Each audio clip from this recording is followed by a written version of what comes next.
I remember that night like it was yesterday, so vivid, so raw. The chill of the air, the heavy silence of the streets, and the sense that something wasn't right. It all started with a call that changed everything. I was a cop, working the graveyard shift in a quiet suburb outside of Denver. The city had its share of problems, but it was the kind of place where you could almost forget what real danger felt like. The phone rang at exactly 2:47 a.m. The dispatcher's voice was tight, almost strained. Unit 17, we've got a 10 to 56 at Greenfield Avenue. Suspected break-in. Neighbors reported strange sounds. Proceed with caution. No big deal, right? A break-in. A common enough call. I didn't even think twice about it. But the dispatcher's hesitation, it bothered me. She never hesitated. I grabbed my gear, checked my weapon, and headed out. As I cruised down the dark streets, I couldn't shake the feeling that something was off. I'd been doing this job long enough to trust my gut, and right now, my gut was screaming. Greenfield Avenue was one of those blocks where the houses were spaced just far enough apart to give you that eerie sense of isolation. As I pulled up, the streetlights flickered, casting long shadows over the deserted sidewalk. There were no cars around, no sounds of the city, just an oppressive quiet. I parked my patrol car and stepped out, my boots making the only noise in the stillness. I approached the house slowly, my hand resting on my sidearm. The front door was slightly ajar. Not normal. I called in on my radio. Unit 17, requesting backup. I'm going in. The dispatcher acknowledged, but I knew they'd be a few minutes out. I didn't have that long. I moved inside, my flashlight cutting through the darkness. The house smelled stale, old wood, dust, and something else I couldn't place. The living room was empty, the furniture covered in white sheets, like the place had been abandoned for years. But the family had lived here. I knew them. I made my way upstairs, every step creaking in protest. I checked each room quickly. Nothing. Then I heard it. A soft, almost imperceptible whisper coming from behind a closed door at the end of the hallway. My heart skipped a beat. I should have waited for backup, but something pushed me forward, curiosity, maybe. I reached for the doorknob and froze. The whispering stopped. I didn't move for a long time. Just listening. And then, a slow, deliberate knock on the other side of the door. That's when I knew something was wrong. This wasn't a break-in. I kicked open the door. What I found inside made my blood run cold.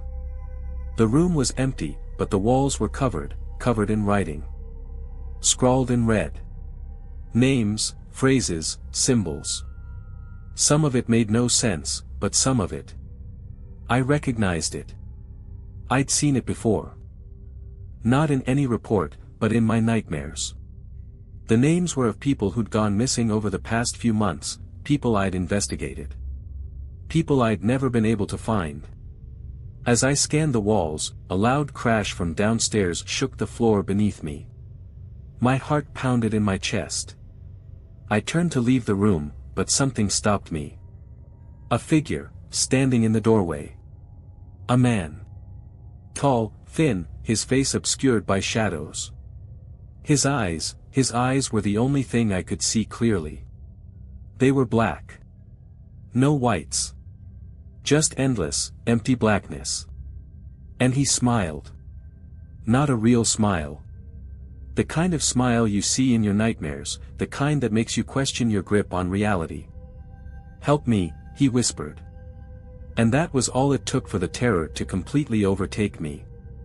My body froze, my hand instinctively reaching for my weapon, but it was too late. I couldn't move. I couldn't breathe. The figure took a step forward, his smile widening, his eyes never leaving mine. And then the world went black. When I came to, I was lying on the cold floor of the living room, disoriented. My head throbbed, my mouth tasted like metal, and for a second, I thought I was still dreaming. The house was silent again, unnervingly so. The light from my flashlight had been knocked aside, casting long, eerie shadows on the walls. I tried to move, but my body felt heavy, sluggish. My head swam as I sat up, struggling to clear the fog from my mind. The room around me seemed wrong. The familiar space was now distorted, shadows clung to the corners like they were alive, watching me. I rubbed my eyes, trying to shake off the dizziness, but it didn't help. I looked around, trying to gather my bearings. The door I had entered from was now completely shut. But that wasn't the worst part. The worst part was the man, the figure. He was still here. Standing at the far end of the living room, watching me. His face, if you could even call it a face, was more monstrous than I remembered. The black eyes, those hollow pits of nothingness, locked onto me as though he could see into my soul. He didn't move. He didn't blink. He just stood there. My hand went to my holster instinctively, but my gun was gone. Panic surged through me. Where the hell was my gun? Then I noticed something on the floor beside me, something I hadn't seen before. A thin, crimson thread stretched across the floor, leading to the man. It looked like blood. My blood. The figure took a step forward. The floor creaked under his weight, but his steps made no sound. His smile twisted, even more grotesque than before. He opened his mouth, revealing teeth that were too sharp, too many, like some kind of predatory animal. "You shouldn't have come," he said in a voice that sounded like it came from the depths of hell itself. The words were slow, deliberate, as if he enjoyed savoring my fear. I scrambled to my feet, my heart racing. Adrenaline kicked in, but my body still felt sluggish. I stumbled back, my legs shaking. I needed to get out of here. I needed to get away from him. But when I turned to run, I hit something. The walls. The walls were closing in. Slowly, inch by inch. There was no escape. The figure was coming closer now, each movement slow and deliberate, like he was toying with me. I felt his presence behind me, felt the air grow colder, the pressure around my chest tightening. I could barely breathe. Why are you doing this?" I managed to choke out, trying to hold on to some semblance of control. He didn't answer. Instead, his smile grew wider. His eyes burned into me, and I could hear his voice in my head, like a whisper that wasn't there, but it was. "You're not supposed to be here. You never were." I didn't understand what he meant. The house felt like it was closing in on me, suffocating me. The walls continued to move, the space shrinking, until I could barely move. I could barely think. And then, I saw it. A door. A door I hadn't noticed before, at the far end of the hallway. Desperation flooded my veins. I bolted for it, pushing past the suffocating walls, my lungs burning, my feet pounding against the floor. But just as I reached for the doorknob, I felt something cold wrap around my wrist. I didn't dare look back. I couldn't. But I knew he was there. His grip was like ice, burning into my skin. I screamed. I fought. I kicked, I pulled, I did everything I could to free myself from his grasp. But it was useless. His hand was like iron, unrelenting. In that moment, I understood. I understood what he meant. I wasn't supposed to survive this. This wasn't a mistake. It was always meant to be this way. And then, just as quickly as the grip had formed, it released. The room around me fell silent once again, and for a split second, I thought maybe, just maybe, I had escaped. But when I turned around, I saw something that froze me to my core. The man was gone. But his smile remained. And it was on the walls. The ceiling. Every surface. In red. I stood there, frozen, staring at the walls, my heart pounding so hard I thought it might break free from my chest. The smile, it was everywhere. Scrawled in the same sickening red, twisted, jagged, as if the walls themselves had been painted by something, or someone, with a malice so deep it seeped through the very foundation of the house. My mind was a mess. I couldn't make sense of what was happening. I'd been a cop for years. I'd seen my share of horror, murder scenes, blood, death, but this? This was different. It wasn't just fear, it was something darker, something that felt ancient and malevolent. Something that didn't belong in this world. I backed away from the walls slowly, my eyes never leaving the symbols, the markings, as if looking away might make it worse. My thoughts were a blur. Was I going crazy? Was this some kind of sick joke? I felt the familiar weight of my service belt pressing against me and instinctively reached for my radio. My hands were trembling as I fumbled with the device. Unit 17, do you copy? Backup. I need backup. Something's wrong here. Something's wrong with this house. Please, someone, my voice faltered, the words dying in my throat. Nothing. There was no response. Panic started to creep in, but I shoved it back down. I wasn't going to lose it. I couldn't. I was a cop. I had a job to do. I forced myself to focus, scanning the room, looking for anything that could explain what I was seeing. That's when I noticed the door. The door that had been behind me when I was fighting the figure, the door I hadn't been able to open before. It was standing wide open now. There was no sound coming from the other side, but I could feel it. A deep hum, a vibration in the air, almost like a storm was building just beyond the threshold. It was the same feeling I'd had before a chase, when you know something's out there, waiting for you. But this time, it wasn't just danger, it was evil. I had to go. I didn't want to go, but I had no choice. This house, this nightmare, was closing in around me. With my heart hammering in my chest, I stepped toward the door, every instinct screaming at me to turn and run. But I didn't. I stepped through the doorway. The room I found myself in was nothing like the rest of the house. It was darker, colder, the air thick with a suffocating pressure that made it hard to breathe. The walls were bare, and the floor was covered in dust, but there was something else, something that didn't belong. At the center of the room stood a table. It wasn't a regular table, though, it was ancient. Old wood, blackened and warped, like it had been here for centuries. It was surrounded by symbols, symbols that looked too familiar. The same ones from the walls. The same ones that had haunted my mind since I first saw them. I couldn't move. I couldn't speak. But something inside me told me I had to touch the table. That if I didn't, I wouldn't survive this night. With a trembling hand, I reached out. The moment my fingers made contact with the surface, the room seemed to shift. The air grew colder, and the ground beneath me seemed to tremble. And then, the whispers started. At first, they were faint, barely audible. But as I stood there, the sound grew louder, until the voices were all around me, screaming, crying, begging. I tried to pull my hand away, but I couldn't. It was like I was trapped in place, my body locked in some kind of invisible vice. The whispers turned into screams, agonized, desperate screams that filled my head, rattling my thoughts. I tried to cover my ears, but it didn't help. And then, through the chaos, I heard one voice louder than the rest. A voice I knew. It was mine. Help me.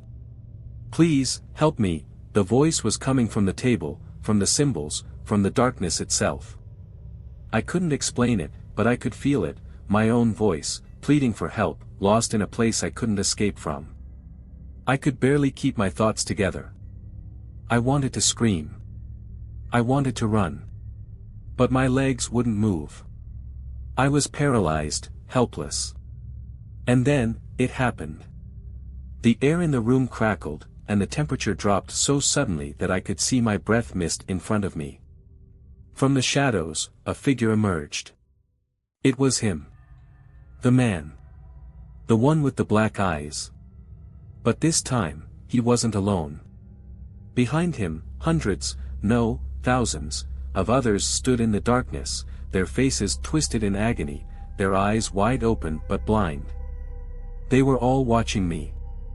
And they weren't just any faces, they were the faces of people I knew. People I had investigated. People I had failed to save. And they were all screaming. Screaming my name. The room felt like it was closing in, the walls pressing tighter and tighter as the figures surrounded me, their ghostly faces emerging from the shadows. I could feel their cold, empty gazes burning through me, like they were accusing me, blaming me for their fates. The man with the black eyes stood at the front, his twisted smile growing even wider as the darkness seemed to spill out from behind him, stretching across the room like a living thing. The voices, my own voice, the voices of the others, filled my ears, deafening me, driving me to the edge of insanity. They were all speaking at once, their words tumbling over each other, a torrent of agony and fear. Help me. You left me. You couldn't save me. Why didn't you listen? You're next. The words twisted in my mind, blurring together until they no longer made sense. It was as if they were all trapped in this nightmare, and now, I was too. I had become part of this horrific, never-ending cycle.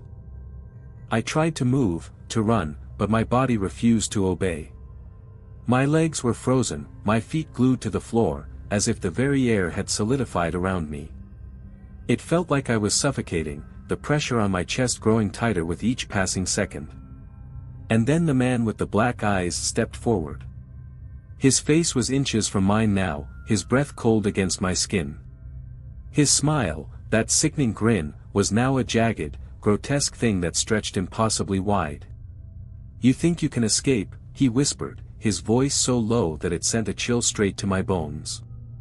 You think you can run from me? You've already seen the truth.